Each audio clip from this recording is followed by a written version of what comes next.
વિક્રમ ઠાકોરની નારાજગીને લઈને જુગલજી ઠાકોરે નિવેદન આપ્યું। વિક્રમ ઠાકોર કોઈ એક સમાજના કલાકાર નથી, દરેક સમાજના લોકોના દિલમાં તેમણે જગ્યા મેળવી છે। જેમને પણ બોલાવ્યા હોય તે અંગત સંબંધમાં બોલાવ્યા હશે। ભાજપ કે સરકારે કોઈ કલાકારને આમંત્રણ નથી આપ્યું। જુગલજી ઠાકોરે આ સ્પષ્ટતા કરી। કલાકારોનું સન્માન જળવાઈ રહેશે તેવી ખાતરી પણ જુગલજી ઠાકોરે આપી છે। એમણે અસંખ્ય લોકોના દિલમાં પોતાની જગ્યા કરેલી છે।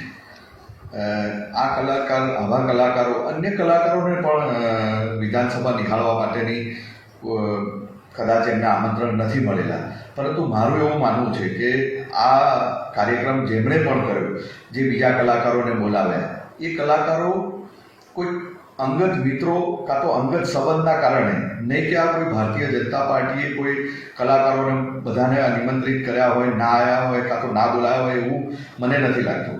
આ ફક્ત અને ફક્ત કોઈ અંગત મિત્રો હોય અને એમણે ફક્ત એક પ્રોટોકોલ પ્રમાણે કે ભાઈ આટલા લોકોને બોલાવ્યા છે, એ લોકોને બોલાવ્યા હશે।